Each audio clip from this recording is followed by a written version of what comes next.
Welcome back to our second series of the day, MAD Lions versus G2 Esports, an iconic matchup in LEC history.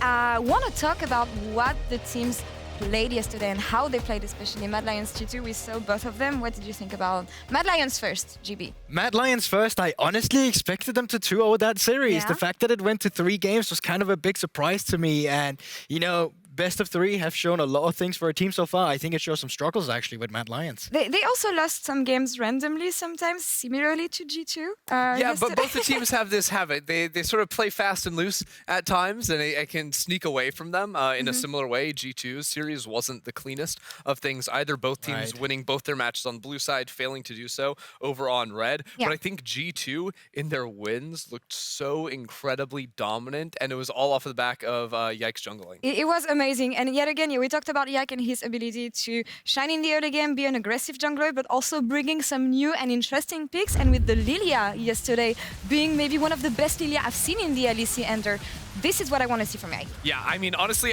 I'll say it again, I'm a Lily enthusiast, and watching how he just permanently kept his stacks up, like leading into fights, making sure that he wasn't getting caught out by any of the hard engage. If you avoid hard engage early in fights, you're going to be so effective dancing around melee front lines. He was getting big advantages before that too, just snowballing into 2 items on the Lillia. Once you get both your 2 big burn items, you are just such a beast. And showing up in lanes after there was some overfighting from the opposite side, he was just cleaning up multiple kills in both game 1 and game 3. And honestly, for me, it wasn't necessarily even the big fights he had. It was the small difference, how well he actually applied his passive and set up his ultimate every single time. He was so conscious about the fact, which target do I get my passive on with my bowling ball? Which one do I need to use my Q for? And it just felt like he was in pure control of the fights every single time. Playing Lillia is really fun in team fights too, I think, because you have so much movement speed and you also have a few seconds in between like QCDs, you get to like constantly reevaluate within a fight, like what target should I be running towards? What target do I need to hit to keep on snowballing through? So you'll see there's moments in that game where someone's on really low HP and you'll hit another target intentionally, knowing that if he hits that person, he can eventually get that other kill and then going back and get the second one, just continuing to snowball through fights. It is such a treat to watch in such an experienced player's hands. And it's such a champion that fits with him, actually. And I really love the way he brings different picks and new picks every time, similarly to what he was doing in the LFL last year, which brings me to the jungle matchup itself, because when you look at these 2 players, they may have some similarities, but the playstyle and especially the champion pool is completely different here. You just have Maokai. It's one similarity, the champion pool there. You're completely right, the Maokai, which is really interesting. You look at the champion pool kit that Yike has gathered for himself, its entire ocean of majority carry champions. It's not really the facilitating champions we're seeing here. On Elyoya's side, though, it's way more towards the meta approach. Yeah, I think that when you look at this matchup, it's like slow clear champions from Elyoya that are really good at setting up lanes, and fast clear champions for Yike, which plays in exactly how he wants to play, right? He wants to play for a level advantage in jungle. He wants to play to hit breakpoints and then invade your jungle when he can off the back of his laners. And the fact that he's on these champions that are very good skirmishers in the early game, usually, whenever you're playing a ranged champion that can apply red buff from range, like, you're going to be a very happy jungler. On top of that, you're just out-leveling and out-fighting your opponent in the jungle. You can build up big level leads early on that can matter when you're looking around level 6 breakpoints. I'm wondering how this matchup in the jungle is going to go this time. Last time, Elyoya and MAD Lions won, and Elyoya was saying that even though Yike is fairly recent to the league, sometimes mispositioning, he's always has some insights and good ideas on how to play, but I'm interested in seeing if Yike is going to be able to bounce back in the jungle. Elyoya also said that he wanted to see Yike play from losing positions, and that was going to be how Yike proves himself at the top of the pool. This is where Elyoya gets to come in and be like, oh, I'm going to put you in a losing position, all right? Yeah, and I really like the thing about positioning, because I have thought too that Yike's position at time is random, but when it's on point, and it is around the mid lane specifically, when they are fighting those 2v2 skirmishes with him and Caps, I think they're really good at accelerating them there. And you know, 2v2 in essence has been what MAD Lions have accelerated so well on as well. Well, you mentioned Caps. I want to talk about the mid lane, especially here. Caps and Nisqy, similar playstyle actually.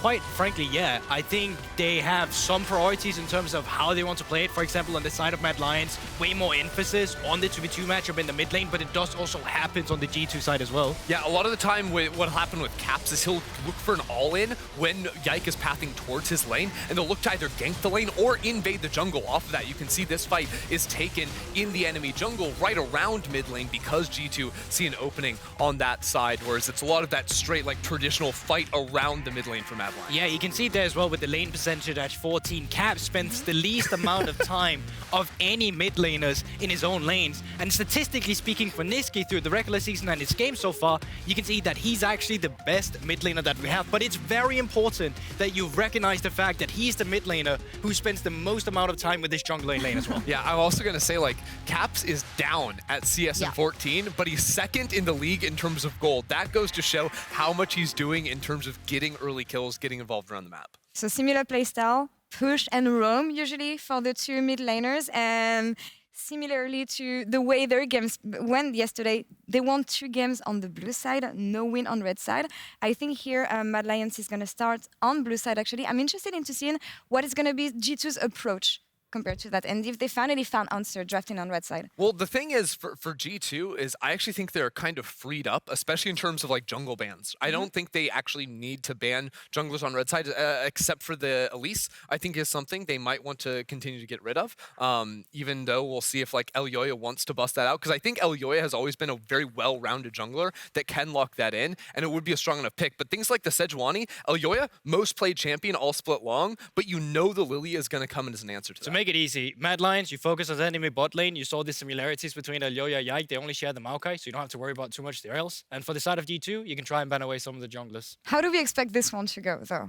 In favor of G2 or the MAD Lions? 2-0 G2 in my opinion, and I know it's bold, but I'm very confident in their capabilities today. All right. Whoa. We'll see about this in a few minutes, because a spot in the first round of Players versus Koi is on the line this series, as we leave it to Drakos and Vedius for G2 versus MAD Lions. Take it away, guys. Thank you very much, Laure. And let me just tell you, this is going to be an absolutely banging series. And one way that I know it, not just because of the stakes, not just because of the best of 5 on the line playing through double elim, but because the pre-game lobby chat banter is going fast and furious. Carzzy's already like, we need to end this fast, bro. I got a massage appointment I'm trying to keep. I'm not here to mess around. Which is good, because in our previous series, while it was a 2-0, we saw Cole versus Cole start in the bottom lane, which has to be, hands down, a respectable, but incredibly boring That really upsets you, strategy. doesn't it? That really... Oh my god, you're just like, we're just not gonna fight. Well, you know what we do have? Play PvE. We have some motivational music to get you in the mood. You ready down, Drakos? So the stage is set, as the teams are getting ready. Let's get ready for drafts.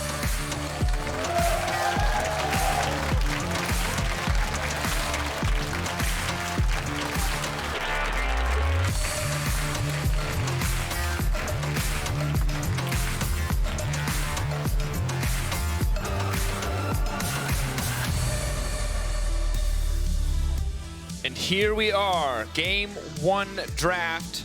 Have to see how both of these teams approach today's matches. Yesterday, bit of a Yike show on the side of G2. Lillia really bringing that one home, as well as the Jace. And MAD Lions clearly have identified that the Jace could be a problem for them, so they're taking it off the board. What we've come to realize is that teams that like to play AP junglers will use Jace as their AD mid lane. Yep. And aside from, well, a few mid laners in Europe that will bring out the Yone, there haven't really been many other AD mid lane options. So rather than ban the AP junglers, why not just remove the AD mid alternative that will often be paired up with these AP junglers? The question is, do they still consider that Lillia a threat as the Nautilus now actually taken away from Mikyx? And right now, they're just totally targeting the champions that G2 were able to find success on yesterday. It was the Nautilus, it was the Jace, that were big factors there. G2 on the opposite side, banning conventional picks. Ashe in general seems to be the best kind of blind bot lane pick you can go for in terms of what she provides.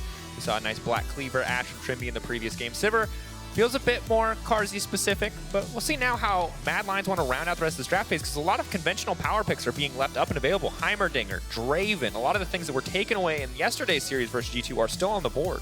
We know that the MAD Lions bot lane love Lucian Nami. It is incredibly powerful for them. They have a lot of agency with the bot lane 2 versus 2. It's a lane that they're very experienced with, and we saw them prioritize it yesterday in their best of 3s to the point at which it was even removed in the final game. So I wouldn't be surprised to see that either banned away from G2, and as I say that, there is the third AD carry ban to come through, obviously.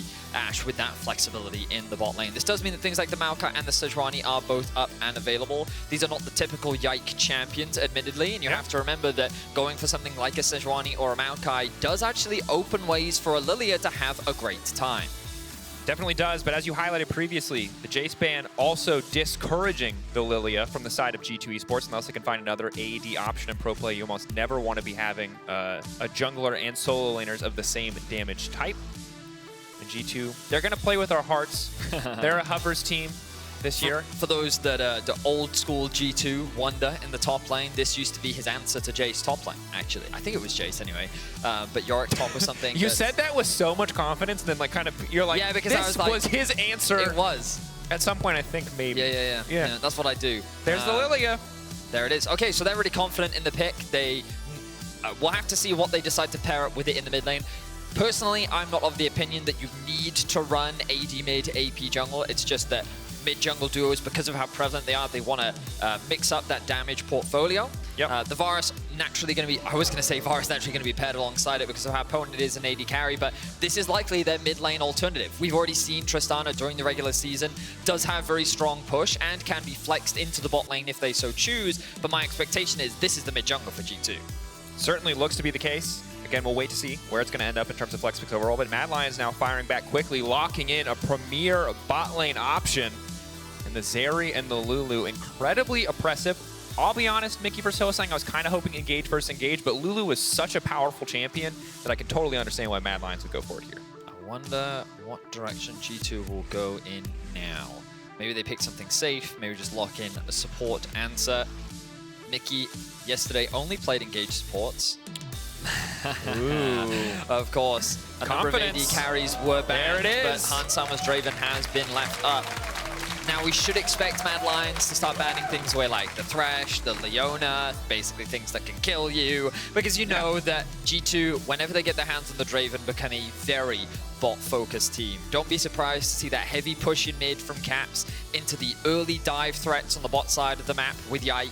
Like, it becomes a very bot-side focused game plan for G2, where they look to dumpster you right from the start of the game. Yeah, and I think the interesting thing here is that Mikyx is going to suffer in the second ban phase because they can limit some of the Draven pairing, some of the options that can truly make that lane explosive. But Nisqy felt like one of the big standouts yesterday, and now G2 get the luxury of pinching that pool. So kind of looking at Caps, now that he's able to take the Azir away, maybe take another mid lane option off the board and see if he can do what he did in the series yesterday, get pushed in mid, show up bot lane, and maybe we just have a 4v4 or 5v5 at like level 2, level 3 on that second or third wave Vedius. Maybe it's just all in on the bottom. I mean, we saw it yesterday. MAD Lions literally had a 4v4 down bot lane in their game 2 against Astralis. That was a large part of what allowed Astralis to get a big advantage in their second game. We'll see if the same level of action happens, because we know that MAD is a team that's willing to go toe-to-toe with G2. Throughout their history, they've always not been afraid to fight G2 in the early game. That is why their head-to-head is so close between these two organizations, and right now, both teams are looking good, and I'm expecting a bloodbath in the bot side of the map. With the final bans coming through, a Mumu support is what I expect that ban to be directed towards, with the Leona also taken away. They are aware of G2's flexibility in the draft, and they are respecting the possibilities. Rakan gonna get locked in here. So having that aggressive engage option can be a bit difficult with the polymorph and all of the tools that Lulu can bring to the table. But in terms of engage in mid game, once you get out of the lane phase, Rakan's still an incredible champion. There are two players in Europe whose Rakan everybody loves to see. One of them is Hylissang, the other one is Mikyx. Of course, Trimby deserves to be mentioned in that list as well, but Europe has been known historically for having incredibly talented support Rakan players, and Mikyx was one of the original ones. Exciting to see him back on the champion, excited to see what he can do. In the early laning phase, you will be bullied, as you rightly said. It's not going to be the most fun, but ideally Draven can compensate for that to a degree, and a lot of it comes down to that level 1 trade. If Mikyx chooses to start with the W, can get an early knockup, Draven's level 1 damage is something that you have to be afraid of, and could be something that G2 look to go for. Olaf, the hover, and the lock-in. No longer just an Adam champion, it's an everybody champion now. She ended up picking it up earlier. BrokenBlade gonna grab it here, or the Photon picking it up earlier. BrokenBlade gonna grab it here. We've seen it a few times now popping up in Europe. It seems that Adam has forced top laners to reconsider what the top lane meta could be. He's defining the meta. Yes, he is. Who would have thought? Mad Lions, though, going for stock standard. Very much what we saw from them yesterday. They are the traditional meta. We have pretty good scaling. We have pretty good wave clear. We have a solid early game, like very well-rounded. You can see how they have engaged. They have good front to back. They have good range. Like, there are very few holes in their draft necessarily that you could really look to try and exploit, whereas G2 have a lot of, I would say, volatility in their draft, which is what makes them so exciting to watch. Olaf in the top lane can be extremely destructive, but can also fall very far behind if a lot of gank focus is thrown up there. Draven in the bot lane is very reliant on being able to snowball and keep up that tempo, because as the game goes on, your range is not going to be able to compete with Zeri, and a Tristana mid. Double AD carry does mean that, sure, it's slightly harder to itemize against, but double AD carries can both be a wonderful thing in the early game and also a very dangerous thing in the early game, especially when it comes to these front-to-back team fights and how they really don't have a lot of protection. So G2 going for what they know best, a lot of volatility, a lot of early game prowess, and we'll see if Mad Lions can control that early game storm. That is going to be the name of the game, controlling it, letting your stable composition come to fruition. Mad Lions versus G2 Esports. Let's get into game one. Hi, Duff.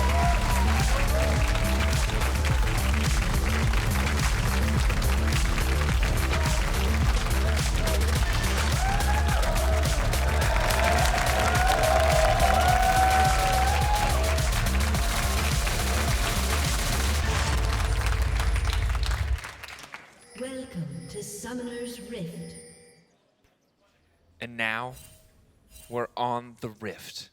And Mikyx is top lane for some reason. 30 seconds. So I'm ready to see where this goes. There was an option for him to get aggressive on the level 1. I assumed it would be in his lane. It's clear that I assumed wrong now. It's a trade of ghosts, both running for their life. Ooh, knock up, big damage coming in. 3 members on the top side. Goodbye to Chasy. First blood for G2. And that is a heads-up level 1 play. Wow, caught completely unawares. Punishing the fact that Chasy only has the ghost in the early levels means that there's nowhere that he can flash to safety. And this is just great level 1 planning from G2. This is something that they must have tracked. They were aware that Chasy normally sits in this brush, and there's little that he can do to get away. The way in which G2 navigated that top pathing as well, just staying inside the fog of war. When we get out of the replay, like, this was something that Young Buck strats that we used to see. I like how we don't know entirely where the strats came from, but because he was the coach of Fnatic at the time when these plays happened, Young Buck gets the credit. But the idea is that you kind of go in through the lane, and then there's this narrow point, like, it's hard There's to a tiny draw, but, like, sliver. there's a slide right through there on that arrow, which is so beautifully drawn by me. So precise. Yes. But there's fog of war there in that tiny sliver right outside the vision of the tower, and well capitalized on by the side of G2, costing them very little. Overall, just the ghost of BrokenBlade in exchange for that kill. Caps does also have to start W, I believe, but works out very well. Caps now starts with a double longsword, and he did have to sell one of his pots, but he's still going to be pretty happy about that. It will help him secure that early push. Viktor in the early levels doesn't have the best wave clear. Does have decent trading thanks to the shield on his Q, but he's going to be forced underneath his tower. And we talked about the bot lane. Let's look at what Yike is up to right now. He is doing a full top side clear, heading towards that bot side of the map. G2 is forced to play underneath their tower because they are playing against that double range, somewhat as we expected.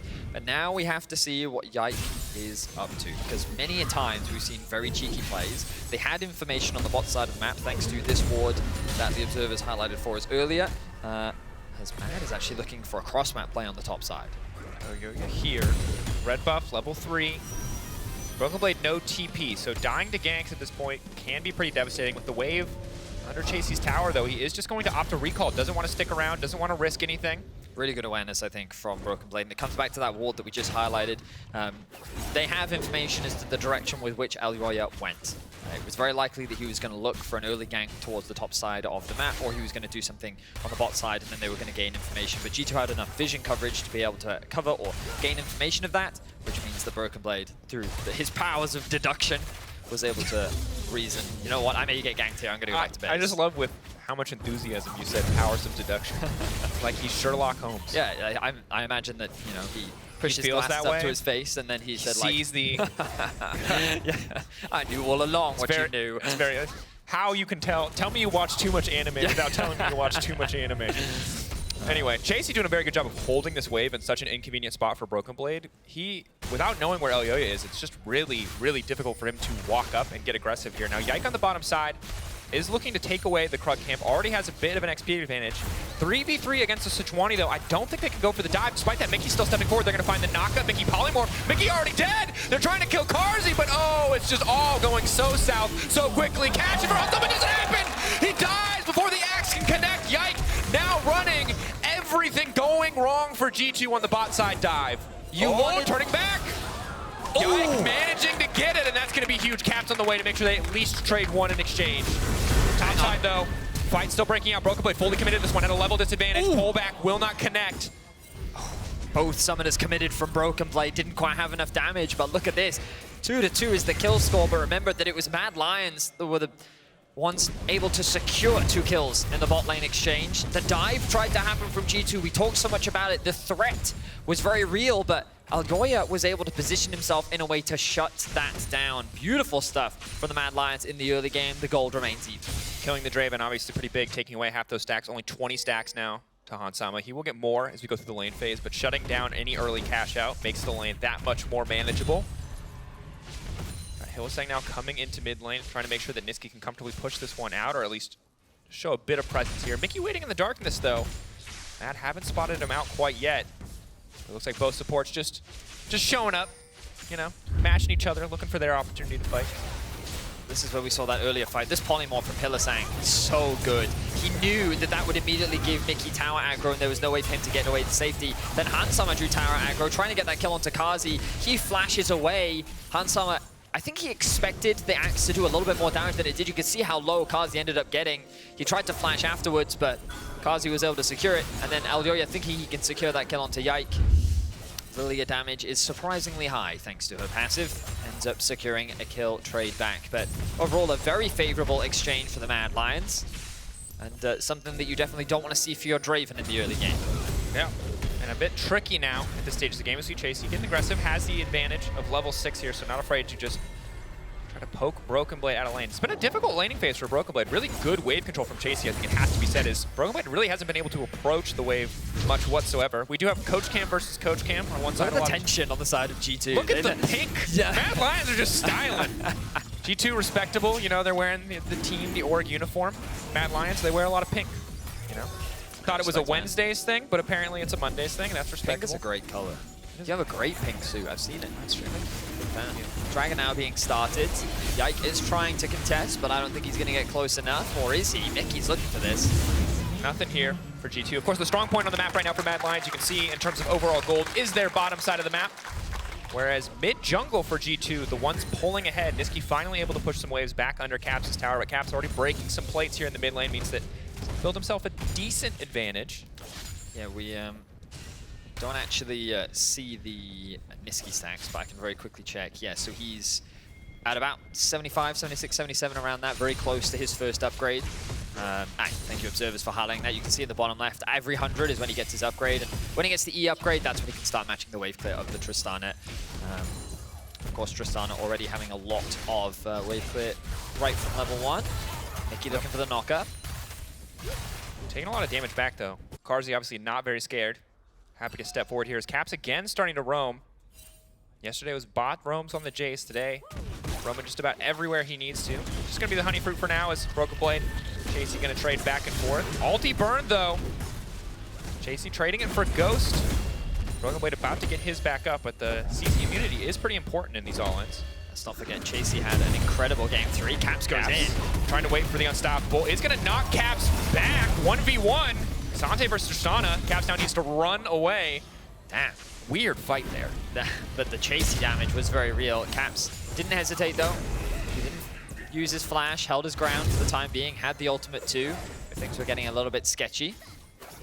But this does give a window for Nisqy to get a bit of an edge. Mikyx, he's not going to look for something. Caps is a little too low right now. Hylissang's also hovering in the fog of war. We see Carzzy making his way towards mid lane. This does suggest that they're looking for a Herald. And why not? Caps just lost half his HP, doesn't have the teleport. you have the numbers advantage. You know that Draven is still bot lane, and sure, you can give him a little bit of gold, but deny G2's options to control the early game. Remember, we talked about this in draft. A lot more volatility on the side of G2's composition. You look at MAD's comp, very stock standard, nothing too crazy. A solid front line, a scaling back line. Carzzy now found BrokenBlade, but I think he's just going to ghost away to safety. BrokenBlade has no ultimate though, but they still don't want to fully commit to this one. Olaf always a bit of a terrifying prospect to go for that dive to try to force anything. They're able to grab Herald, now pressure on the top side of the map. Hansama, the rest of G2 trying to get some plates back on the bottom side here, but so far, early game very much in control for MAD. Yes, it's 2-2 in kill score, and G2 have found some small opportunities, but MAD getting both major objectives this early on is a very strong start to the series. It certainly is. G2 is a team that thrives off early game dominance. Mikyx going for the dive. Unstoppable. Charm going to connect, not going to do a whole lot, but the Ignite now ticking. Chasy trying to survive as long as he can. 4 members here, though, and Mikyx getting the kill. Ooh, that's not going to feel great here. 169 stacks waiting for Hansama that he cannot cash in. Now, the good news for G2 is that they're continuing to funnel these plates into Hansama. The downside is that they should be able to secure this tower with 3 plates still remaining. MAD is going to have a massive tempo advantage. You can see Carzzy already resetting back out onto the map. He's going to be funneled a huge influx of gold. And our question was, can MAD control G2 in the early game? They're a team that is often willing to go toe-to-toe. You asked for an early game skirmish in the bot side. You said, will we see a 4v4 in the bot lane? We got the 3v3. Yep. But it ended up being MAD holding their own. And right now, they're putting themselves in a great position, and they're limiting and controlling a Hansama Draven, which is something that very few teams have been able to do. Certainly has been the case, because when you look at G2 holistically over the course of the season, I have to hold that thought. We'll see. Battle Song now coming in. Everybody's walking away. There's not going to be a fight here. G2 have been monsters in the early game, so I can understand why MAD would want to slow this down. Yesterday was Caps roaming bot lane at level 3. They made that game 3 so dominating. Today, MAD Lions shutting it down completely. Unless G2 can get about 3.5k in the next 4 minutes, Vedius, I don't think they're going to be able to match those average stats. And then it's largely going to come down to how well these team fights are played, how creative can both these teams get out on the map. And again, ease of execution. MAD Lions' game plan is so much easier than that of G2. Like, really think about it. How do you start off these fights? How are you supposed to play them? Double AD carry already makes things a little more complicated. It's very simple. Yeah. You walk into the Viktor. Yeah. He hits all of his spells on you. Yeah. And you die. Right. Oh. I mean, or you find a more G2's game plan? Oh no. Yeah. I'm sorry. That seems like what is likely to happen if G2 walk into the Viktor. Sorry. Yeah. I don't know, because they, outside of Mikyx, there's actually a ton of pressure on Mikyx to be the big main engage threat. And I think that's a pretty tall task, because Yike on the Lillia, yeah, you can get these multi-target sleeps, but it's difficult to pull off, and it's not going to get easier as we get later and carries get more and more items under their belt. Yeah, we'll see how the fights go, but right now, I feel like G2 could be in a bit of a bind, as MAD Lions, they will be in a position to start off this Drake. I was going to say that because I thought that Elyoya was looking for a play here, but Carzzy needs to push out this bot wave. Keeping my eyes on Chasy as well. Move down into the river. Feels he needs to catch this wave though, as BrokenBlade will now start to make his way down first. G2 definitely wants to contest this objective. Caps laying down a bit of damage onto Hylissang. Hylissang immediately going to polymorph here, but you can see big chunk taken out of that life bar. Caps get some time. He can do a lot of work. Double 80 carries though. Really want these first items to come through. Oh wow, G2's actually starting this one off. Olaf is here. Chasy doesn't have the TP, and now he's going to use it. Coming into the mid lane. Getting the TP already to start the fight, not going to feel too bad. Mikyx now going in for the engage, going to get right back out before he gets polymorph. That's dragging down. G2 need to immediately disengage, but Elyoya wants to start the fight. Clean body block coming in from BrokenBlade. Now it's a 2-man sleep. Ult on the backside means Draven gets a massive cash in, and Hansama's now on the retreat. Those walls aren't really there because it's actually Infernal Rift. If that looked weird, the leak client just made an oopsie. It happens to all of us. But yes, Hansama, he was able to phase through the walls. He could prove to us all that what really is reality, as he walked away with this giant bag of money. The man was able to cash in. Just a reminder that if you have enough money, you can do anything. Yeah. Yes, so G2 are able to secure the Drake. Notice here that BrokenBlade's going to body block the ultimate from Elyoya. Will force the flash out from Hansama, but he's going to be pretty safe. A really strong sleep from Yike as he lands onto 3. The cleanse comes out from Carzzy, but they actually can't lock anyone down from the side of MAD. So G2 is able to just run away, largely unscathed. Yeah. Caps now on the retreat here. Carzzy level 8 to his level 10. Doesn't want to overcommit for that one. But I think the same thing we talked about G2's composition, where all of the engage really feels like it's on Nisqy. It's a similar story for Elyoya on the opposite side. Chasy on a flank, maybe, but getting first objective setup with either of these compositions is incredibly crucial. Because if you have to walk into Yike in the same way that if you have to walk into Nisqy, you're going to have a bad time. You certainly are. This is where I think the range of MAD is going to become lethal as the game goes on. Carzzy, very long range. Nisqy with the E also can offer a lot of poke damage. But again, it's one of those things where on paper, sure, maybe you just give the straight front-to-back advantage to MAD, but I feel like the G2's composition just gives them a lot of agency, you know. Rakan flanks can single-handedly change a team fight. Tristana ultimates can do a lot to create chaos. Sure, Sejuani goes in, then what happens when she gets ulted out, right? Like, then where's your engage gone, you know? There's she can go fast, she's got phase rush, so she runs back in. But this is the situation that MAD will find themselves in as the game goes in. G2 find themselves with the gold lead. The sleepers apply. He now gonna get the ult. They're gonna try to immediately chain C3, burning Carzzy down. Lifeline ticking, but not enough. Hansama will make it a trade 1-for-1 in the end, but the shutdown going to Hansama is massive. Shield bow could not keep Carzzy alive. Look at how quickly this Draven can snowball. Securing that kill will give him a 500 gold lead. Elyoya is looking for something bot. I don't think they can really turn it into anything though with the mobility on the Rakan. Caps could be in a bit of danger, but he recognizes that Chasy is there and he's going to walk away to safety. But this is the type of early game play that G2 was looking for. Of course, right now we're in that transition of early to mid game as major items are being completed, but another kill goes into Hansama's pocket, and they're also able to get a shutdown onto this Zeri. And the play is clean. Oh, it hits the wall, which then bounces, creates that small AoE, which was enough to apply the passive, which then set up Yike to throw out the ultimate and land it. Hansama ends up falling to the Ignite as a fight kicks off. Fight kicking off. Nisqy already taken out. A CC immune. BrokenBlade just going to try to walk away, flash away from that one. So far, very positive for G2 overall. MAD Lions going to be hard to stick around here. Elyoya throwing his ult down, but the rest of G2 now on the way. There's just no play here for MAD at this stage of the fight. And credit to G2, they're just finding pick after pick. They found a pick bot, they found a pick in mid. They're going to use this to secure another objective. The Dragon is in about a minute and a half, and they're being proactive on the map. They realize that they're not just going to let this game turn into a simple front-to-back team fight. They're going to find these pockets of vision. They're going to look for whatever opportunity they can. And what felt like a game that was in MAD's control, a game where it felt like that the early game had been largely shut down for G2, neutralized to a degree, is all of a sudden beginning to balloon in G2's favor once more.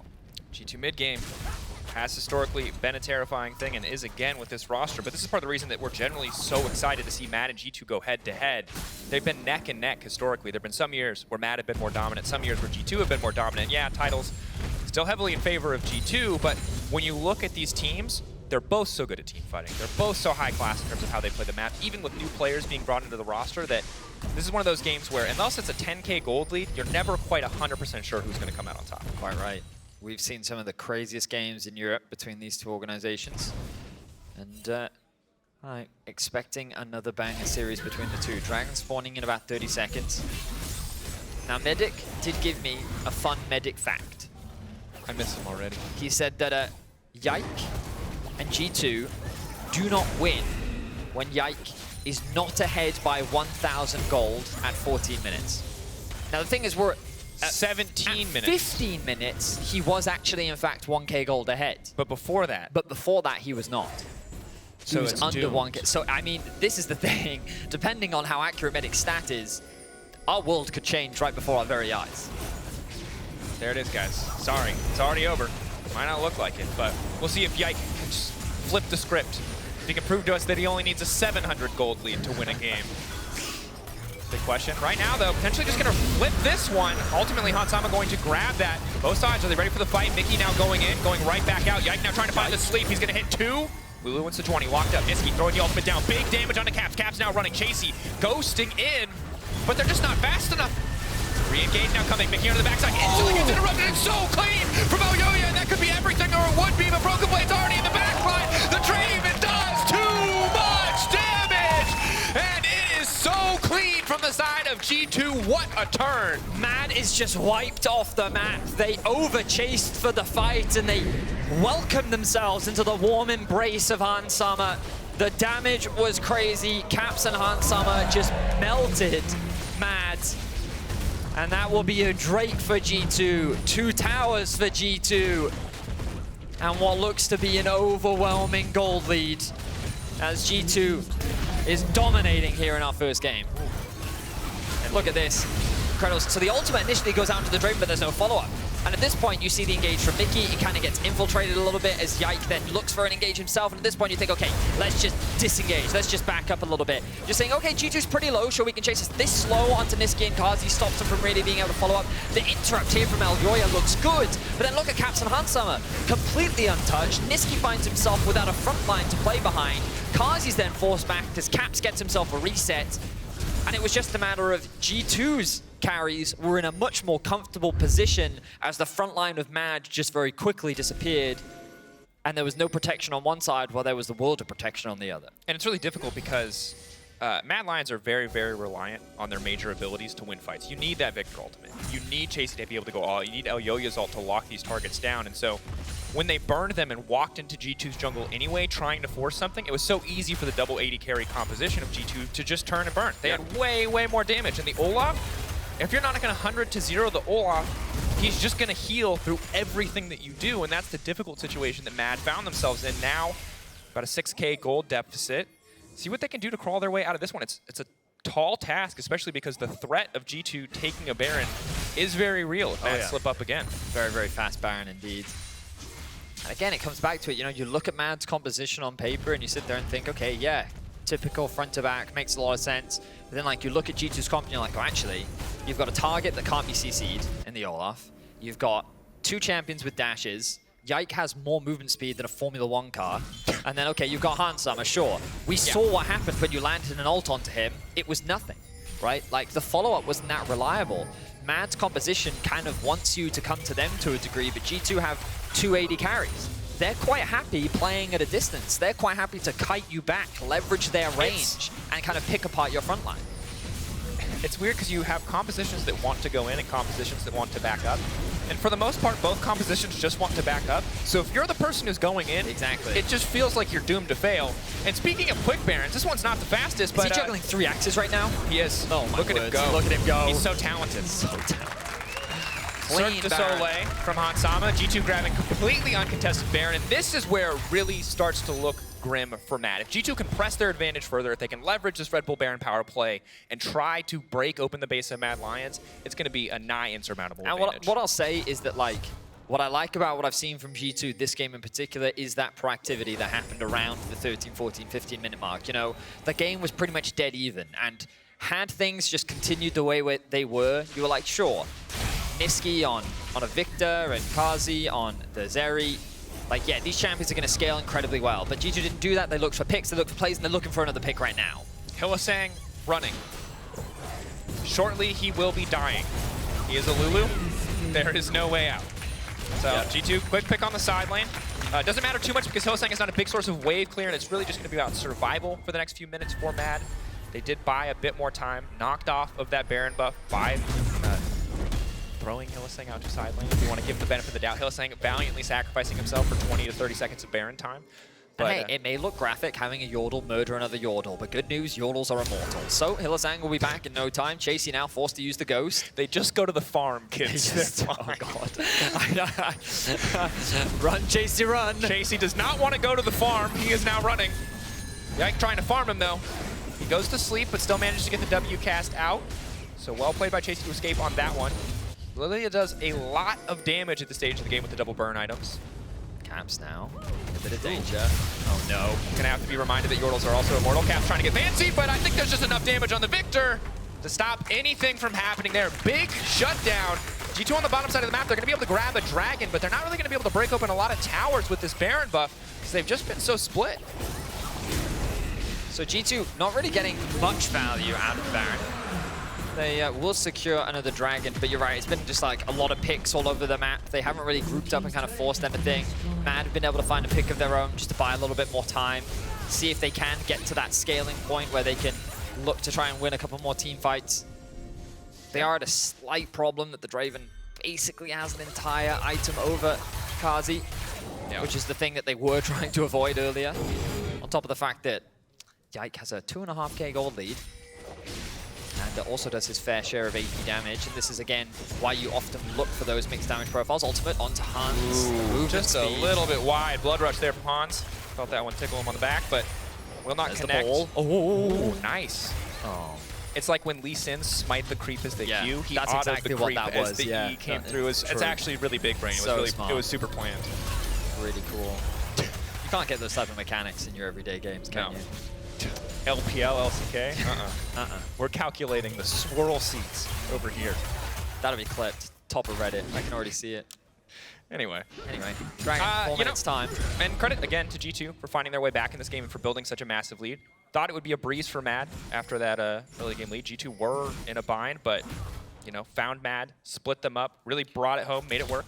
And it was one of those things where MAD didn't even have an overwhelming early game lead, right? It was just that they neutralized the early game from G2. And I think that was one of the big things, because often when we see G2 at their best is when they're ballooning through the bot lane in particular. And MAD did a great job of shutting that down, but a couple picks here and there, a couple really great plays from G2 have resulted in this overwhelming gold lead, and now they are threatening ever closer to MAD Lions base. Yeah, the sad news for MAD Lions, the second Nisqy is on a side lane, G2 have a lot of power to just run up and push a tower, because there's not a lot of good wave clear without Nisqy in the area. Zeri does a little bit of work, but can be tricky. Ooh, that's a whiff. Not going to do anything. Whee. Close, though. Cartwheels coming out. They're still checking. Still checking. Gotta make sure, man. Maybe he canceled his recall and started it again. You never know. Something sneaky. Oh, Elyoya is. Guys, I don't think Elyoya this doesn't work. Can kill BrokenBlade. Oh, with the TP there, now they can. BrokenBlade backing up. He has ultimate. They need Nisqy's damage. BrokenBlade just gonna run at Nisqy because he knows if he kills Nisqy, they do not have enough damage to kill him. They're trying to burn through his life bar as quickly as possible, and it looks like they should be able to take him down, but the Olaf is so tanky! Olaf just refuses to die! He just keeps going! What is this champion? Carzzy down the backside, Hansama! Just cleaning up MAD Lions, bet it all, but BrokenBlade will not go down, and oh, here comes Yike. Also Chasy versus Caps 1v1 off to the side. Yike now chasing down Nisqy on the top side of the map. He's prancing, he's dancing, he's looking for another kill, and Yike on a rampage. Nisqy nowhere left to run. Maybe he can get a 1-for-1 if Yike overextends, but he's going down in the process. Oh no. Oh no. He's a very sleepy boy, and down he goes. Ace for G2, beautiful collapse. MAD Lions really trying to make a play happen, but bet it all on that one, and it turns against them. BrokenBlade, the Berserker, will not be felled today. The man stands strong in a 1v3, and oh my word, what an incredible play. At first I thought he was focusing Nisqy, but he was actually finding Elyoya throughout the majority of the fight. He realized he couldn't get on top of Nisqy, so he just starts hitting onto the Sejuani. And look at the amount of healing that he gets here. Q, WQ, and he doesn't even hit the Sejuani that often. He's still actually trying to get onto Nisqy. Then Hansama joins the fight. He's able to shut down Carzzy. And then at this point, it just becomes cleanup for G2. But huge props to BrokenBlade. The more you hit, the more you fight, the longer your ultimate lasts. The lifesteal was strong. And the lower the health, the more your attack speed. Rips and great tears. Play from BrokenBlade. Rips and tears until the work is done. Makes it happen. And yeah, I think as you called out, hit who you can. You got a lot of sustain as long as you're hitting somebody. MAD Lions feeling fractured right now as Hansama gonna kick off the Baron. MAD Lions see that one starting off. The best thing they can really do is either go for a steal or maybe cross-mapping for a dragon, but the dragon's 45 seconds away. Mikyx looking for the engage. They need more time. They're running out of safe havens on the map. They can get another 10 minutes. They can get cryogenically frozen. You can put them in an ice box, maybe. Maybe they can come back, but BrokenBlade not gonna let that happen. Running in full force. He's a swinging, and he just keeps swinging. Caps off to the side lane, gonna dodge a couple ultimates that are thrown his way. BrokenBlade is still alive, and MAD Lions are being slaughtered. They are being hunted down. G2 afraid of poaching charges as they tear through this team. Caps, a man possessed as he goes for the quadra. He will be denied as Yike secures the ace, and MAD Lions are wiped off the map 5-0. G2 look to end the game in commanding fashion. Blink and you'll miss it. It was that single fight around the bot side dragon. MAD overcommitted and G2 look to punish. They're looking to go 1-0 up in this best of 3. G2 coming back well. It was 2K gold deficit early on. MAD Lions finding some small advantages, but brought it back in a big way. Incredibly dominant Game 1 performance coming in here from G2 Esports, really making it work up against MAD Lions. A best of 5 spot on the line, double Olaf on the line, and G2 coming up clutch in Game 1. I was a bit skeptical about the G2 draft, but boy did they prove me wrong. They showcased what they could do, the amount of agency and playmaking they had, and their ability to punish MAD Lions was just so effective. They just baited out what was largely limited crowd control on the side of MAD Lions, and then the second that it was gone, they go for those re-engages, and they were just so effective at it. The Rakan's mobility, the blood rush from the Draven, the jump from the Tristana, the Lillia movement speed, like there were just so many tools that they had to kite, disengage, and then re-engage to then just tear MAD apart. I mean, highly, highly mobile team fighting. I think it was a pleasure to watch on the side of G2, executed it super well. There's a world where Viktor gets his combo down on what is a pretty squishy backline, and it can all falls apart. But again, we thought the ease of execution would be easier on the side of MAD, but once MAD fell behind, it seemed so much more free for G2 to just dictate the pace of the game. But before we go to break, Riot Games is working alongside local and global charities through the Riot Social Impact Fund. You can join us in supporting efforts to help those affected by the earthquakes in Turkey and Syria at riot.com/donate. Here in the LEC, however, we're gearing up for more action in Group B as G2 Esports are on their way towards a showdown with Koi next Monday. We'll be back in a few minutes as Laure, Ender, and Reckless look ahead towards match point.